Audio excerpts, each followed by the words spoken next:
Hi, before the video gets started, I just want to warn you that my picture in like the first half of this video is terrible. I'm in a hotel with spotty internet, but it's okay. The video is fantastic. You're going to want to watch through till the end. Just don't look at me in the beginning. Just look at Roshida, okay? She looks good. Look at her, listen to us both, enjoy the video. Thank you. All right, Mexico versus Costa Rica for Black women retirees. We're going to talk about that to Exodus Summit. This YouTube channel is for Black women considering or ready to start planning a career break, move abroad, or nomadic living. We are two people who are doing those things and have done those things, and we have created an entire community, an entire universe of Black women who are working on these exact same steps. So you're in the right place. Welcome. Welcome, welcome. Hi, I am Roshida Dow. I'm a career break coach, and I am one of the co-founders of Exodus Summit. I'm Stephanie Perry, house sitter, also a co-founder of Exodus Summit. Okay, you're glad we're here. We're going to get right to it. We're talking about Mexico versus Costa Rica for Black women retirees. Thank you. I know what you're already saying. No way they can have this conversation so young. How can they talk about being a Black woman retiree? So Roshida and I are women who struggle sometimes with a label. Mm-hmm. So Roshida, do you consider yourself retired? It depends on how much work you have me doing that week. But yeah, I think I was retired for a while. I now don't necessarily consider myself, I'm like semi-retired. Right? I do the work I want to do when I don't want to do it. And I also take months off every year. Multiple times a year, I take months off. And so I live a retiree lifestyle for probably half of the year. Yes. All right. I don't use the word retired unless I'm just, I feel like it, because I still do need to make money to live. But I have extended periods of time where I don't work. Some people call them mini retirements. We like to call them sabbaticals, career breaks, gap years. And so during those periods of time, oh yeah, baby, I'm retired. Okay, so we can have this conversation. We can also do this because we've talked to, I don't know, how many? Hundreds of Black women who are retired, mm-hmm. or who are working or on their way to retirement, mm-hmm. But through our separate YouTube channels and through this joint YouTube channel. And so we're going to just talk, okay? Yeah. We're going to talk about Mexico versus Costa Rica, not because Mexico and Costa Rica are the only place that Black women retirees go, but because they're the places where we have spent a lot of time. Yes. I live in Mexico City, and I have been there on and off since 2019. I'm not there now. I know. I'm in the U.S. I'm in a hotel. Stephanie's in the U.S. in a hotel, but she's on her way to Costa Rica. Boom, boom, boom. Rica in just a few days, and I'll be starting the residency process, right?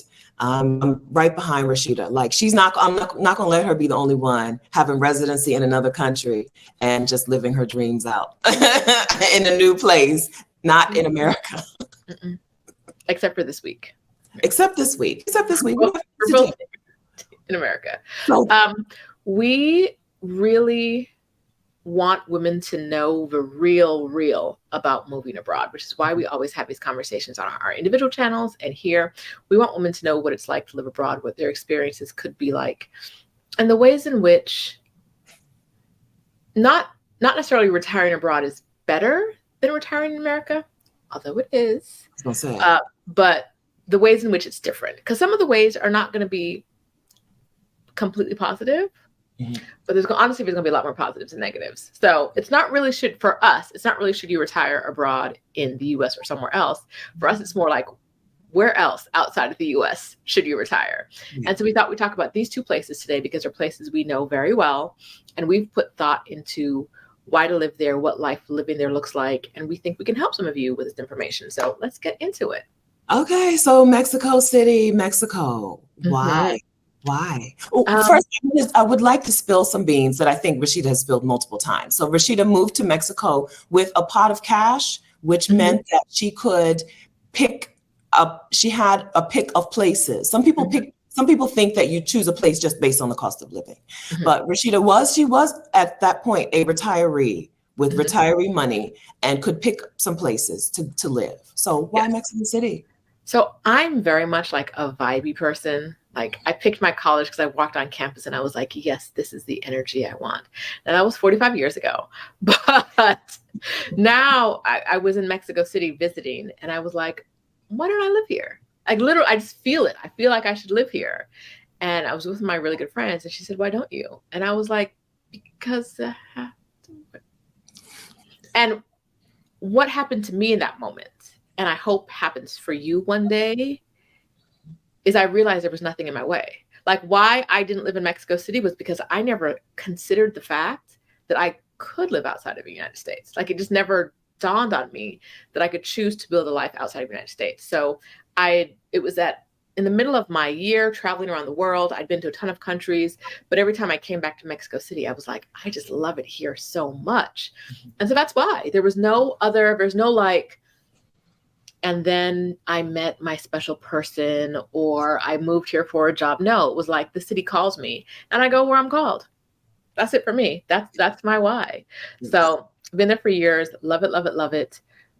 It's not for everybody. And I'm very clear about that. If you're not a city girl, don't do it. It's not. If you're like, I'd rather be somewhere rural, this is not a place for you. But I didn't realize how much I love the city until I actually moved here. I love it. So, Stephanie, why Costa Rica for you, and where in Costa Rica? So I'm not going to the best part of Costa Rica. People love the beaches in Costa Rica. People love the jungle and the volcano part, right? I'm going to the city, which is in a valley. It's not the most beautiful city in Latin America. It's not close to beaches, but San Jose, Costa Rica fits my list of needs. Mm-hmm. Roshida moved on vibes. I moved on, look, here's what I need. Let's narrow some things down. I want it to be a 6-hour or so flight or less from my parents. I always say a 6-hour flight from my parents, and it makes it sound like I want to be 6 hours away from them. But I mean, I want to be able to get back to my parents in the East Coast of the US within 6 hours on a direct flight. I want the temperature to not go below 60 something degrees. I'm okay in the 60s, but I don't want to experience winter weather.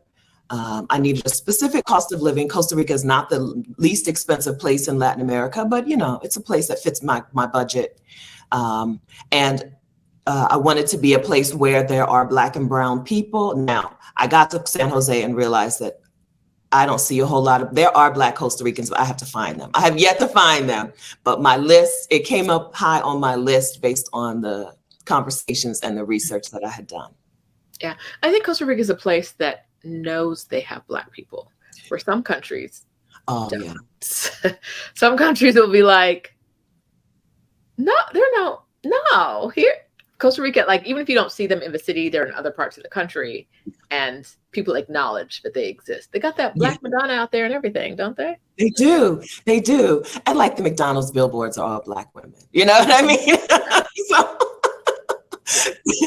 advertisers are helping me see the Black Costa Ricans, even if I haven't yet found them in large numbers myself. But I got to get to the Caribbean side. I got to get to the other side. Yeah.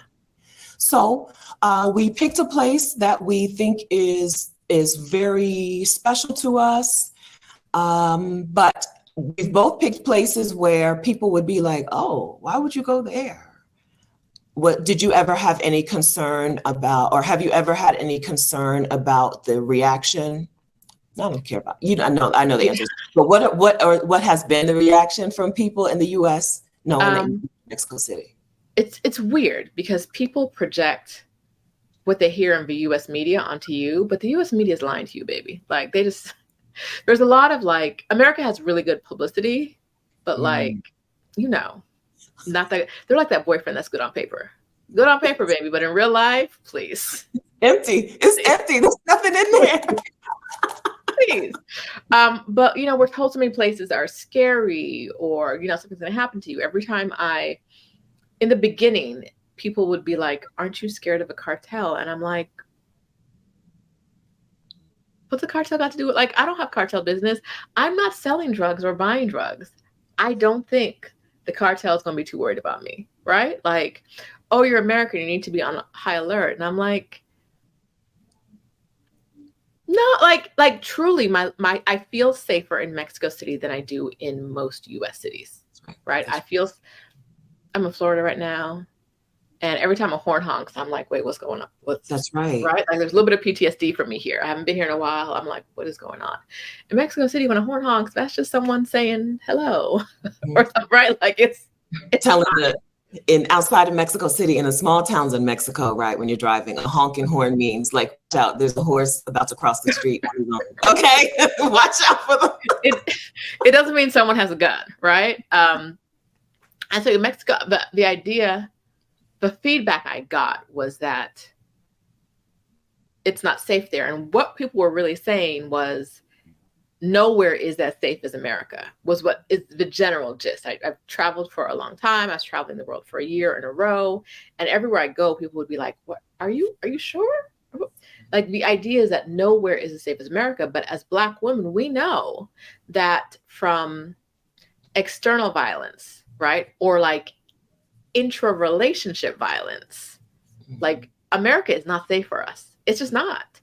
And so I didn't allow people to project their fears onto me, because their fears are not my issue, right? Like if you don't have to live my life, if you're not looking around in Target, like, does anyone look right? Angry, right? You're not living my life. So I can't live by what you want. I can't live by what you want for me. My immediate family was really supportive. My mom came to, my mom who is retired, someone who you would consider a legitimate retiree, even if you don't consider me one. She came to Mexico City and I could not get her to leave. Like, baby, you still in my apartment. Like, you have a home. Clickety clack. What is a plane coming for you?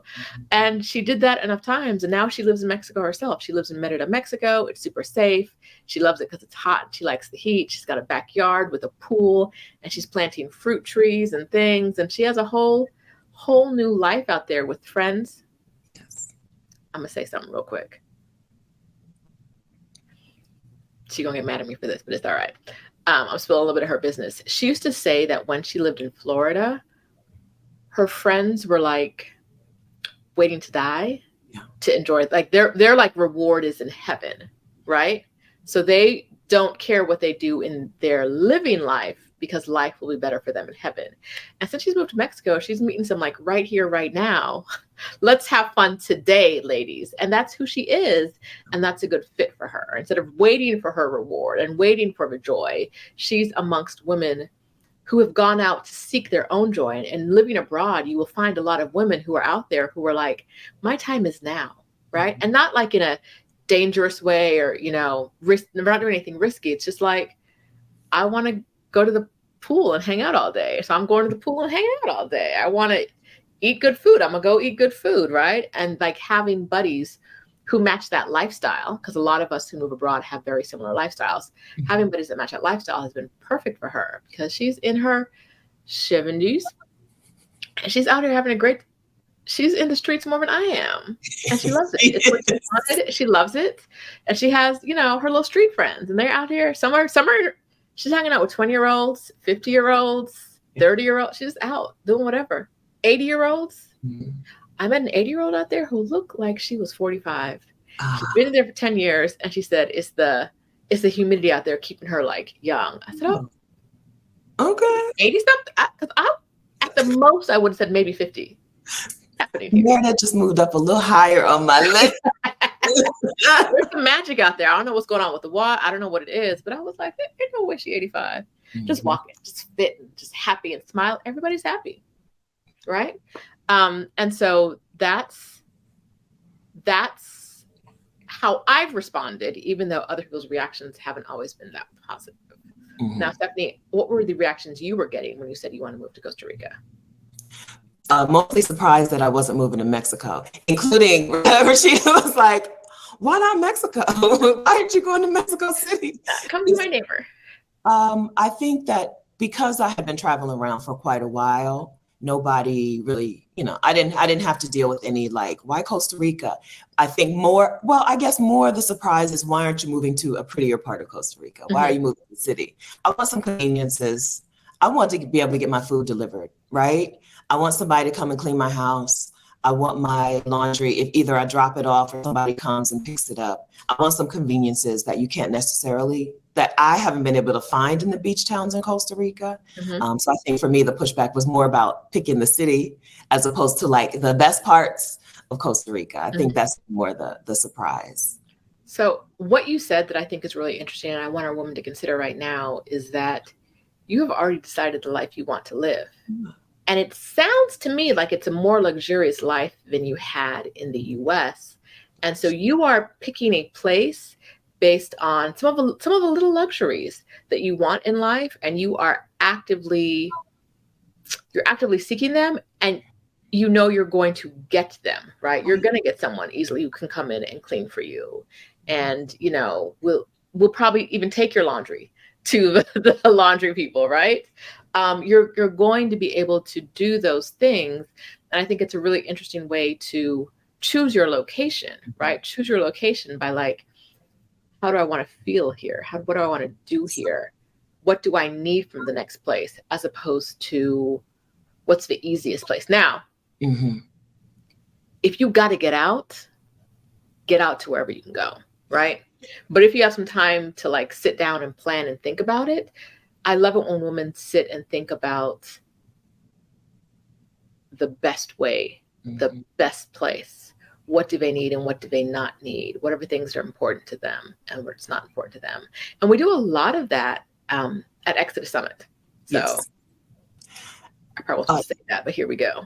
The Exodus Summit is our virtual conference. It's our online event where Black women come in who are considering planning a career break, a sabbatical, considering moving abroad, considering living nomadically and just bopping around the world. Women come into this event just thinking about it. They leave with a plan. Exodus Summit speakers come in every year, and they spend that weekend giving you the tools that you need to get your plan in place. It's a wonderful thing that we do. It's the 4th year for Exodus Summit, and we get to see every year women come in and make that transformation. And they leave with a plan, and they leave with community to help support them in this plan. A lot of times we talk to women who are like, I want to do this thing, but no one believes in it, or they don't believe in me, or they're always talking about the roadblocks. That's not what we do here. That's not what our community does. Our community is 11,000 women strong. Hi, y'all.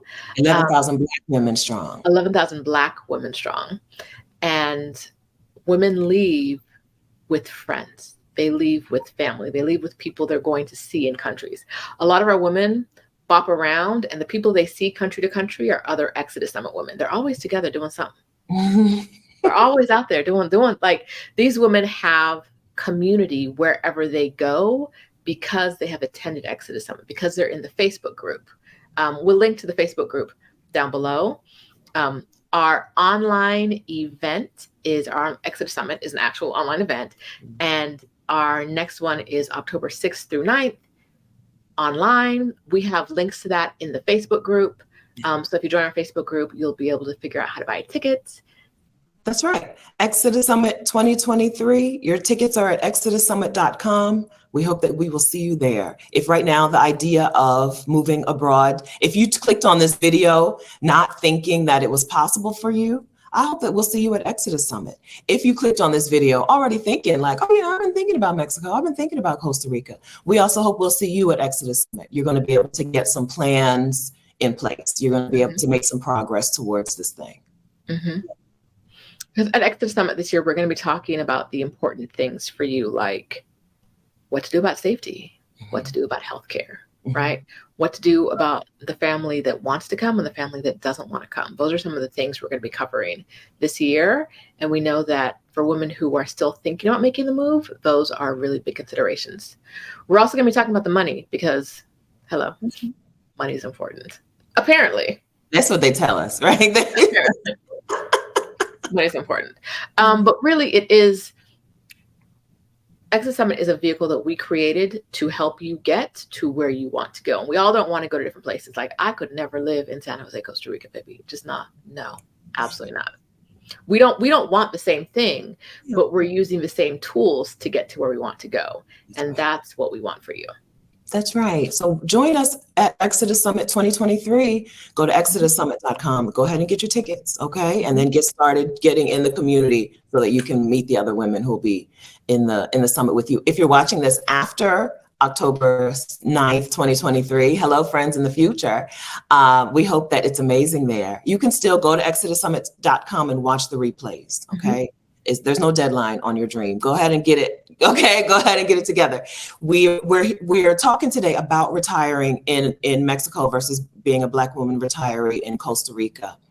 There is a promise that working for all these years has made to us, right? We have worked all these years, whether we're 40 something or 60 something or whatever. We've worked or 80 something. We've worked all those years with a promise that at 65 or whatever age, some things were going to be ours.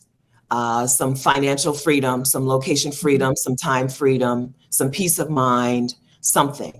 Some of those things we're finding, right, are not true. That promise that we made, that was made to us, if we worked all of these years, if we worked through our 20s, 30s, 40s, 50s, and well into our 60s, the promise was that we would get the time freedom, financial freedom, the location freedom to live our lives, to live our dreams.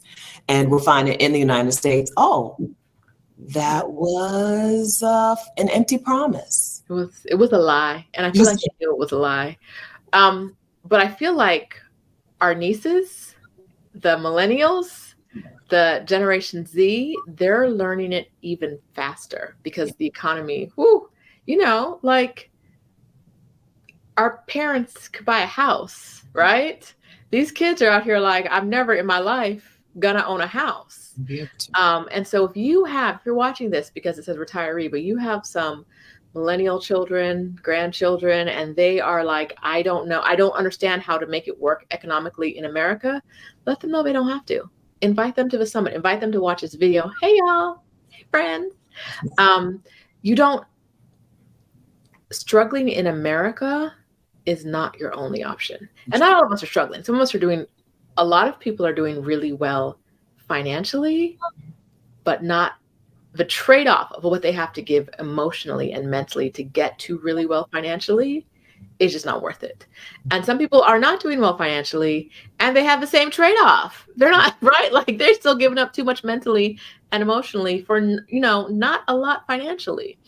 And so America has set us up so that, it's the best place on earth, but like all you can do is work and think about work and then doing things in between your work breaks, right?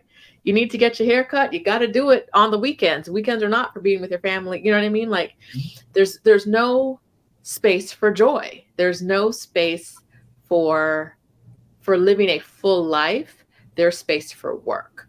And so helping women get out of that is what we really love to do here. And most of the women I know who live in Mexico, most of the women who I'm sure Stephanie knows who live in Costa Rica have different lives, right? Like work in a lot of countries, we've both traveled around the world a bunch. A lot of countries, work is not the focus. So even if you're not retired, even if you're working, your work life is different because working is not the end all be all. Being productive for capitalism is not the point of you being alive on this earth. And some other countries recognize that.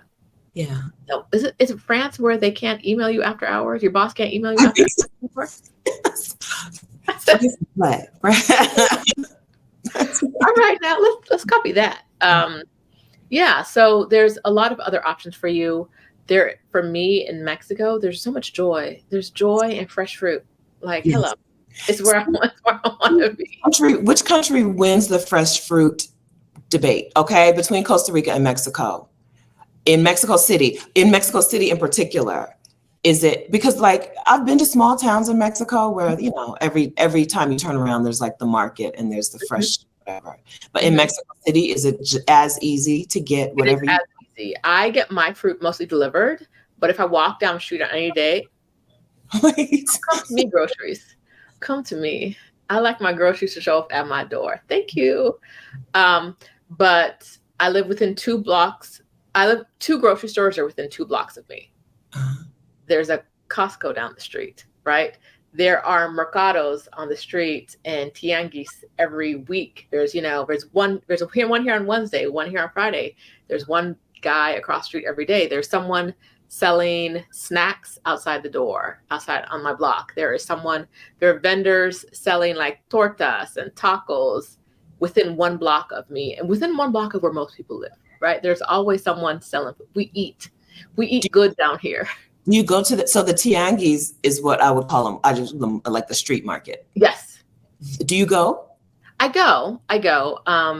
Not as often as I probably should because I got to carry them groceries home. And like I said, I like the groceries at my door, but I do go. You get fresh stuff and you see things that you might not consider buying. I love being like, what is this? That's right. Like, in Espanol, what is this? And like, how do I use it? Let's talk through. Maybe I don't know what this is. Walk me through how I can cook this, right? It's fun.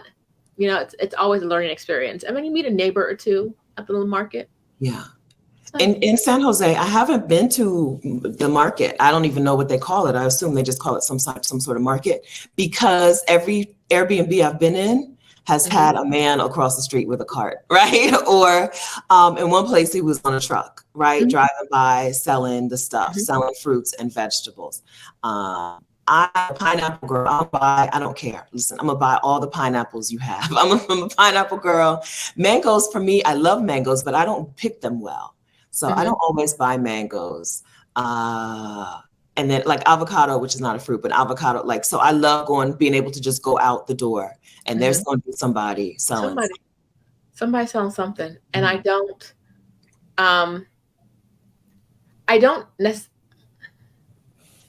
not shaming this if you do it, but I don't eat fast food anymore because the fast food is like the man outside with the mangoes, right? The cut mangoes or the guy making tacos on the corner, right? Like that's my fast food. It's more accessible. It's less expensive. And it's always there, right? So I'm eating healthier for less money and just as easy. Now I did have some French fries the other day when I was at the mall. No, I did not have French fries. I got tacos at the mall because they were next to French fries are like my fallback. I'm hungry. I have like 13 seconds to eat. Let me grab them real quick and scarf them down. And I went to do that. And then I saw a taco place instead. And I was like, that al pastor looks kind of good. Let me see what they're talking about. It was good. Good. So you mentioned how you're asking in Spanish, what is this? How much is this? Is there some retirees might be concerned about moving to Mexico or Costa Rica because they don't speak Spanish yet. Right. How is it for retirees who aren't yet speaking Spanish? I think living in America does us some disservices around language. One of which is that we're not like pushed to learn multiple languages like people are in other countries. But the other one is America and Americans aren't, someone's going to contradict me, and I'm not talking about you, baby. I'm talking about generally. We're not very patient with people who don't speak English. Right. In other countries, in Mexico, they'll let you talk at them in your broken Spanish and the 6 words they'll let you use them in any order and watch you and then be like, okay, we'll figure this out together, right? Yeah. Like I can order food pretty well because I order food all the time. Priorities. Okay. Yeah, right? I go to Pilates all the time. I can do Pilates pretty well, right? The things I don't know, when someone walks up to me on the street and starts saying something, I'm like, I have no idea what's going on. Like out of context or things I don't know, but it's never like, there's always patience with me. If I'm like, I don't understand, right? Or like if I ask someone to repeat, they're not like, ugh, right? You silly person, you don't speak. No. They're like, okay, let's work this through. I also, and this isn't going to be the right choice for everyone, but for me, I also don't need to know everything someone says. I've realized that like, unless you're telling me not to step into traffic because a train is coming, like I don't need to know everything, right? And like, I can tell how urgent this is for you. and like me, you know what I mean? Like I can gather enough context clues to work my way through most conversations, but sometimes someone's going to walk past me and say something and I'm just like, mm-hmm. And that's, I'm okay. Like I'm okay. I don't need to know everything. It's fine. I don't smile, wave. Yeah, sure. If it's important enough, they'll stop and tell you. But yeah, it's living in countries where you don't speak the language can be challenging, but you can do challenging things, right? And it's not so challenging that I've never heard anyone say I'm leaving Mexico because I don't speak enough Spanish. Right. Ever. I have never heard anyone say that. Right? People are patient. You'll learn more than you know more than you think, and you'll learn more than you think. Yes. Right? You pick it up. It's not always the easiest thing, but if you do something enough, you'll figure it out. I always say that if you can do it in English, you can do it in another language. Before I knew this much Spanish, I can go to the grocery store because I know how to go to the grocery store in English. I can do it in Spanish. Now I get there and she's like, if I get to the register and she's rambling on and saying like more of a hello, I'm like, girl, what are we talking about? And then I can always figure it out. Oh no, she's asking me if I have a club card. I heard the word card, right? I heard tarjeta. I know it's a card, right? And I don't. So maybe I don't get the discount that someone else might get, but that's okay. I have groceries. What? I got groceries in Spanish. What? Maybe I didn't understand enough to get some other bonus coupon for next week, whatever. But I have groceries, and that's good enough for me. Like that's just how I have been carrying on. So what about you in Costa Rica and your Spanish? So in Costa Rica, that patience looks different. In Costa Rica, they will just switch over to English very quickly. So I think for me to learn Spanish in Costa Rica, I'm going to have to get a teacher, some lessons, and I'll probably have to just like force people not to switch over to English. I tried really hard to work on my accent to make sure that when I speak Spanish, I try to use an accent that's not an American accent so that they won't just switch over to English. I don't know the numbers, but people in Costa Rica, they speak English. I don't know. They're very multilingual down there. So you don't need to know Spanish to get by in Costa Rica? No, you don't. But I think it's better. I don't know. I think it's better. You have a better experience in places if you at least try. If you try. Okay. Trying really in most countries, except America, trying is all that counts, right? Like you try a little bit of the local language and they're like, hey fam, you want to come to the house, right? Like we're friends. And it's like, you know, it's that kind of respect. It's very much I don't know it all. Like I am talking to you like I'm 3. Excuse me. I'm so sorry, right? Like I can't conjugate, baby. I don't know my verb tenses. I got the present tense of this word for like me, right? And that's it. So this question is not going to sound right, but you know the words. You know the words. I'll never forget. I asked the guy at my front desk once at the door on my way out, how long the sky water had been happening, something like that. Like I asked him about the sky water, like how long the sky had been watering, and he was like, rain? Like he said it in Spanish. I was like, oh yeah, that's the word.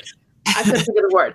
But if I got sky and I got water, you know what I'm saying, right? And it's actually raining right now. You know what context clues. You know? And he was just like, yeah. And then I had another word in my head that I used to know many moons ago, and now I know again.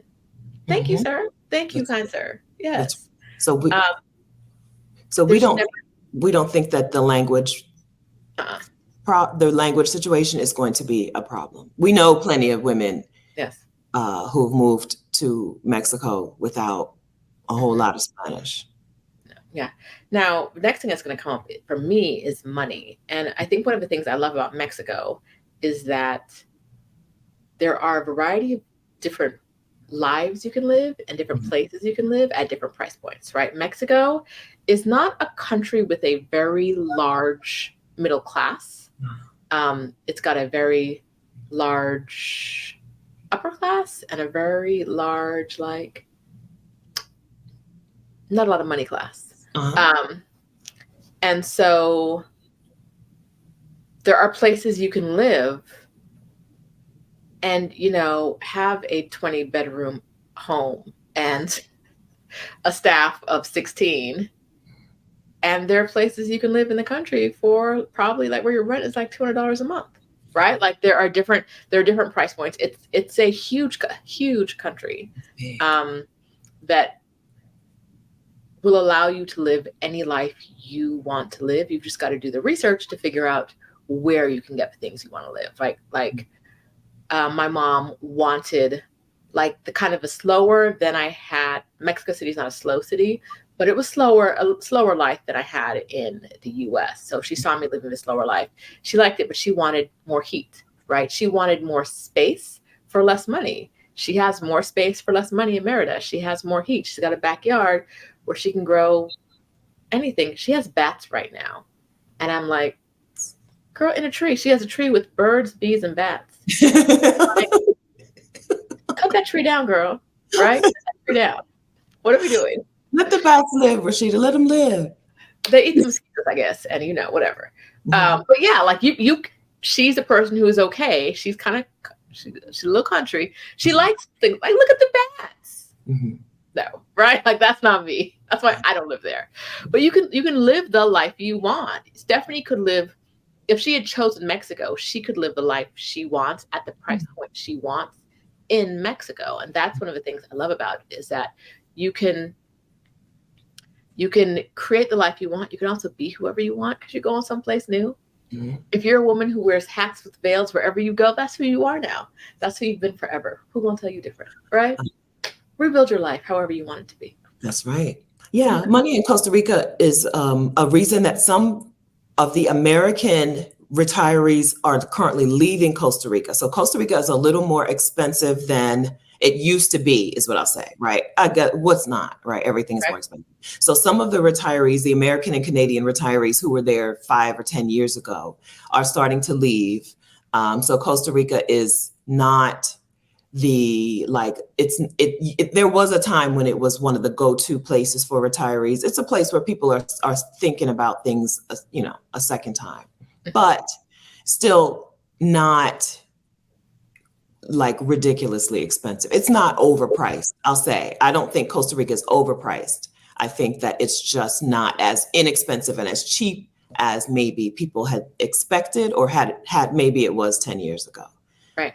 I would say the same thing in Mexico. And I think that, especially now, because the value of a local currency is going to fluctuate. What you can buy, if you have American dollars, what you can buy with those American dollars in local currency is going to depend on the strength of the dollar and the strength of, the peso or whatever.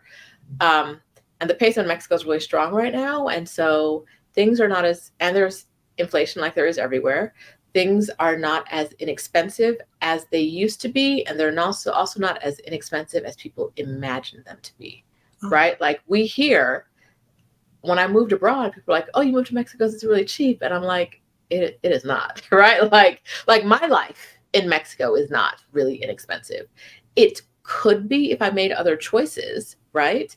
But there is a bit of having to look at the lifestyle that you want and seeing where you can get that with the dollars you have, right? Like you can't assume, I'm sure you're not, but you can't assume that just because you move to another country, you're going to get that baller lifestyle for $2, right? And that's what I think a lot of people have in mind. Like, oh, you moved there because it's so cheap. You must, be living it up on $30 a month. And I'm like, that's not a thing, right?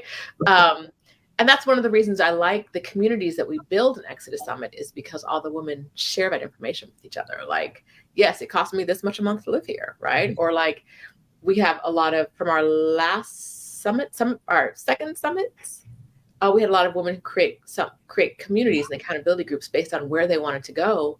And for a lot of those communities, everybody's already in the place. One person moved and told everyone everything they needed to know, but another person moved and reported back to the group. And now some of those groups were actually shut down because everybody in the group is actually in the city now. And there's just something so powerful about that. And it's why we keep doing Exodus Summit year after year, because it's nice to rely, to search the internet. That's how Stephanie found out about house sitting. But is that information in that first house sitting blog she saw years ago, is that still good and accurate information? Does she need to know anything else? Probably. She probably needs to know a few more updated things from years ago. So having people on the ground who you're in community with is so important. Whether that's Exodus Summit or some other community, being in community with people who are in the place you want to go and being in community with people who want to go where you want to go is important as well. That's right. That's right.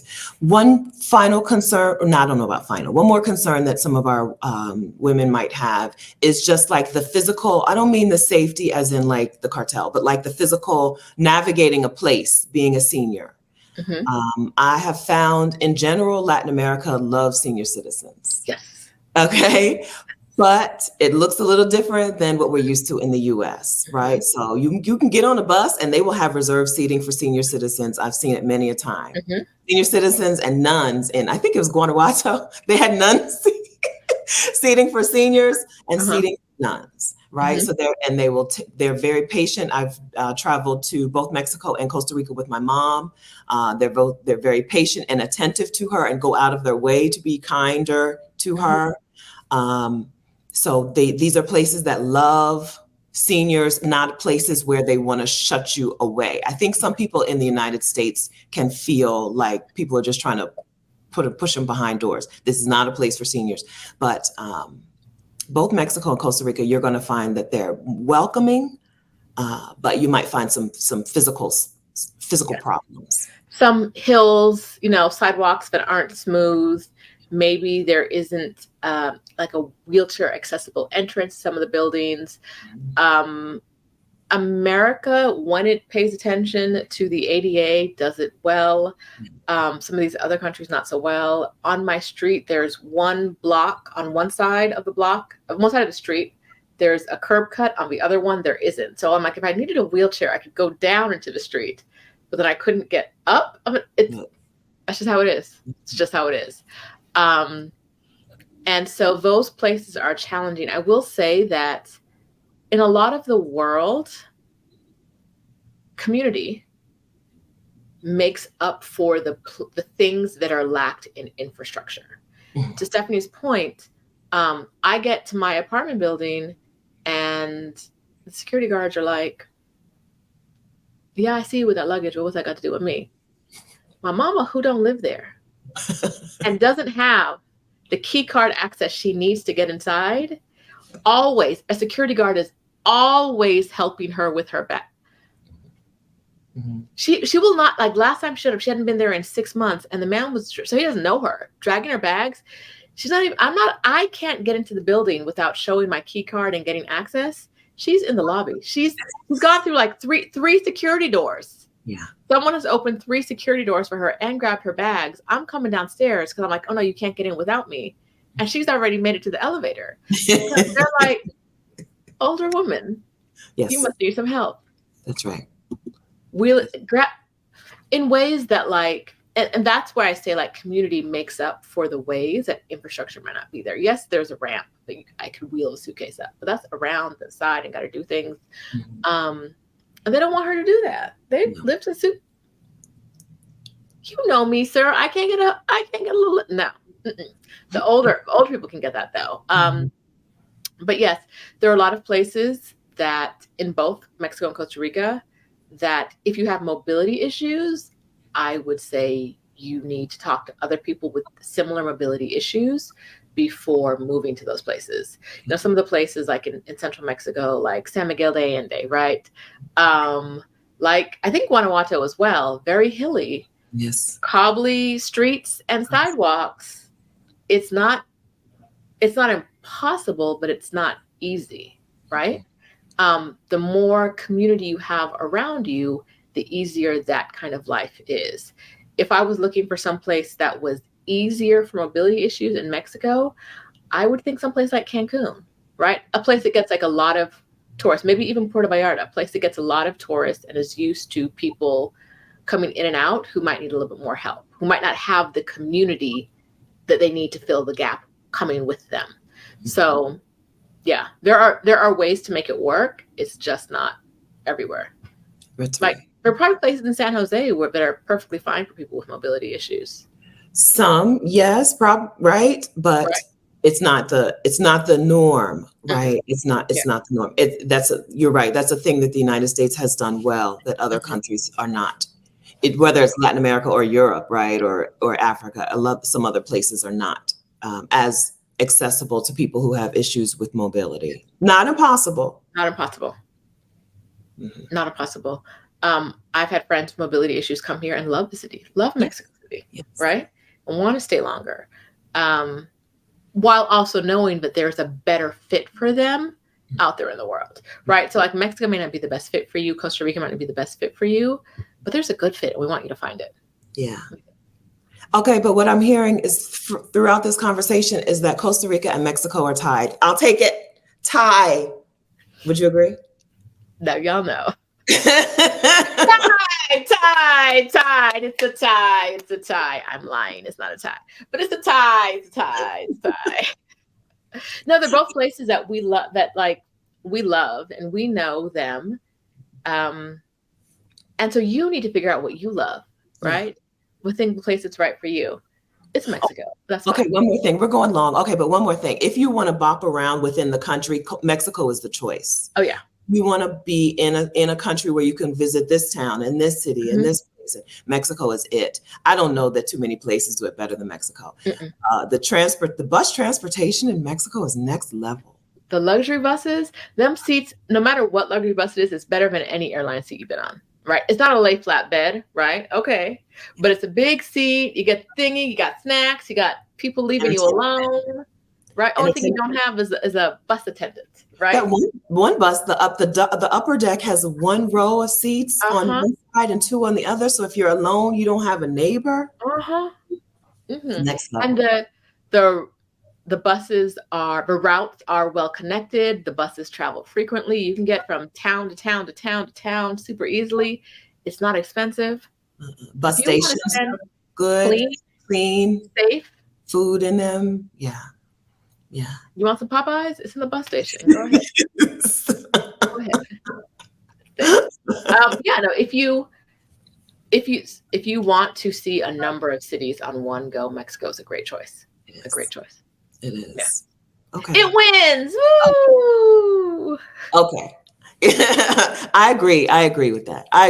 Like that is a thing that I miss in Costa Rica. Trying to get around is not the easy. Going from city to city or town to town is not that easy in Costa Rica. Yeah. When we went from San Jose to not Limon, but somewhere a little further out, I can't remember what city it was.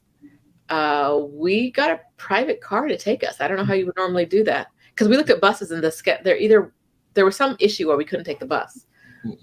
They don't exist. The issue was they don't exist. They have their like tourist buses, and you have to have a full group for them. Okay. Guaranteed the tourist bus will work. You rent a car and drive, or get a driver. Have a driver take you. Okay. Yeah. Which is not. That's a nice choice as well. It's not the worst. Like, I love bus. I love people. It might sound crazy to you. I love bus travel in Mexico. I sit down and 3 hours later, I'm in a place I've never seen before. Okay, let's do this. Let's do it, right? It's fun. It's a really good experience. Yeah. If we have not covered something on moving abroad as a retiree, it's probably because we're going to talk about it at length in Exodus Summit. You're watching this video at the right time, even if you're watching it after, okay? Exodus Summit 2023, October 6th through 9. It's all online. All of the speakers are going to come in and give you the tools that you need to be able to get the location freedom, the financial freedom, the time freedom to live out the life of your dreams. If you feel like the promise of retirement has not really lived up to the hype, come to Exodus Summit 2023 and create a life that does live up to that hype. And then do it. ExodusSummit.com. Of course, the link is in the description of this video, but ExodusSummit.com is where you'll go to get your tickets. And then you're going to want to create a space that weekend where you can be focused and where you can be present and attentive and learn from the speakers and be ready to take some action. You're talking about house sitting at the summit? I am talking about house sitting at the summit. House sitting changed my life it totally helped me to, so when I said I don't always consider myself a retiree, house sitting did totally help me not consider myself a worker anymore. I'm not a person who has to worry about working. And it's because house sitting gives me free accommodation all over the world. And every day now, every day I get to get a beautiful, like an amazing testimonial from some Black woman somewhere in the world, house sitting alone, house sitting with her children, house sitting with her spouse, house sitting with her adult children, house sitting with her pets, right? House sitting has been a game changer for me. I love passing it on. So we're going to talk about house sitting at Exodus Summit 2023. And a little birdie tells me you're talking about career breaks. I am. I'm talking to women about how to create one, how to plan for one, why you need one, but I think you already know why. That's going to be a short, that's about 2 sentences. Girl, you need to come on through. Yeah, I'm going to be taking a career break changed my life. I was a stressed, burnt out attorney who literally was like, might don't make it. And I don't know what that's going to look like, but it's not going to be good, right? And taking a break to like de-stress, taking a break to cure some of the burnout, taking a break. And in that time, seeing how other people lived around the world told me that I've been doing it all wrong. And I've been doing it all wrong because we're all doing it all wrong. All of us in America are doing it all wrong. And it really opened my eyes to other ways to live. And I want, to open that eye too and see it a little bit bigger and a little bit brighter. But there's more for you out there than what you have right now. That's right. There's more joy. There's more life. There's more friends. There's more good stuff. Right. And so talking about that. Yeah. Okay, wonderful. Okay, we hope that we'll see you at Exodus Summit 2023. In the meantime, hit the like button on this video. Thank you. Also share it with another Black woman who is approaching retirement age or not, okay, and considering retirement, who might want to hear what it's like in a different country. Mm-hmm. And then also, if you want to leave us a comment and let us know where you're considering retiring to, that would be helpful. Okay, that would be helpful for the future of this here YouTube channel. Thank you so much for joining us. All right, and we will see you next time. Bye. Bye.